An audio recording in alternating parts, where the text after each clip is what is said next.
Hello guys, and welcome to my digital notebook. My name is Deron Hill. I currently teach at Ruskin High School. I'm a physical education teacher. I use my MacBook more than any other device, which is crazy to say, I know. But I currently coach basketball for Ruskin High School right now. I'm a varsity assistant coach, and I have a 5-year-old son who's growing more and more every day. So yeah, that's a lot about me. And as I dive into my home screen here, you can see my son, so beautiful, my Xbox that I love to play a lot, and my basketball team. Yeah, so going from there, we're going to talk about Chapter 1 and personalized learning.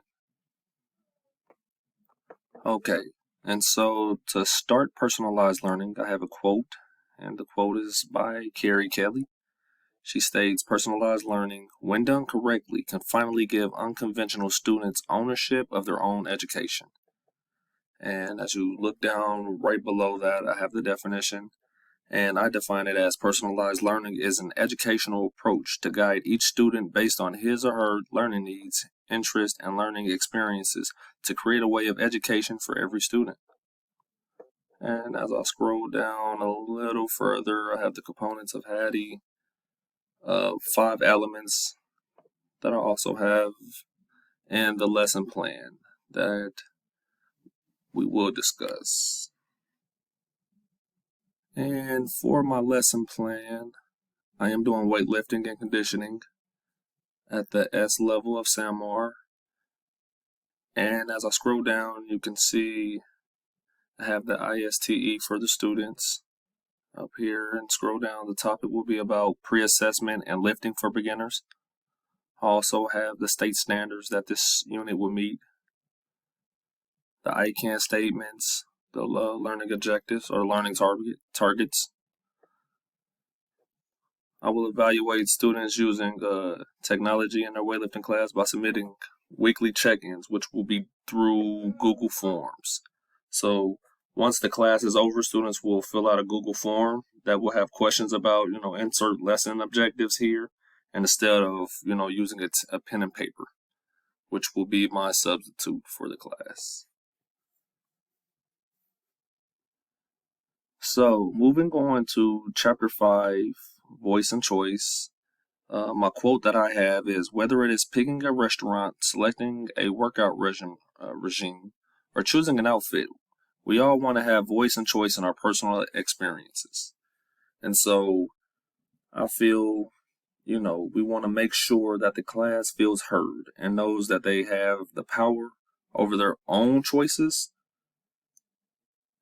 So as I scroll down here, you can see my activities that promote voice and choice for students, whether it's playing a game of charades, flashcards, or just giving feedback or group work, or even, playing bingo or playing a crossword. Just giving the kids, that power and authority to say, hey, your voice is heard and you have the power to make your choice. And so as I scroll down here to my lesson plan, which would be basketball, for the M of SAMR, which is a modification, students can collaborate with one another on Padlet by posting 3 basketball rules along with a video showing how to pass, dribble, and shoot. The class can then have different examples for principles for this personalized video. So kids will exhibit different tools on how to pass and dribble and shoot a basketball in class, and they would actually use that and post it on the Padlet, and they will use that to post it on to Padlet, and kids can learn different activities and different dribble moves and learning how to shoot, the proper forms, things of that nature. Also, students exhibit voice and choice by posting individually on the Padlet discussion for the class, so that there are a variety of examples students can use to make their personalized skill video. Alrighty, and now we're moving on to Chapter 7, using data. Okay, and for the quote that I have, assessment is today's means of modifying tomorrow's instruction. And that is from Carol Ann Tomlinson. And as I scroll down here a little bit, I have formative and summative assessments. A formative assessment, it monitors how students are learning a new concept or skill in an ideal classroom. Formative assessments should happen in every lesson. They should allow teachers to check for understanding in low stakes, flexible ways, and form their instruction.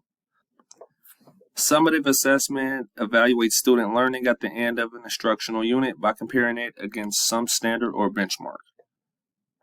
An example of summative is an end of term or midterm exams, work over an extended period of time, such as a final project or a creative portfolio, end of unit or chapter test. And as I scroll down, I have 2 videos of formative and summative assessments. And as I scroll down a little bit more, you will see my formative and summative assessment tests. So for my formative, I have Padlet, which students can post on the discussion, some exercises which discussed in class. And if you can see of the students have grasped the lesson so far, so if you need to spend more time on it before moving on, you can. And for the summative assessment, it's a quiz or test. Students can get focused on Google Classroom, take the test, quiz over the chapters that has been taught. This info will tell you how your students are progressing, as well as where they stand in comparison to other schools and state requirements. And yes, that is my digital notebook. I hope you guys learned a little bit more about me and more about formative and summative assessments, voice and choice, the S and the M in SAMR, and personalized learning. Hope you guys have a blessed day. Thank you.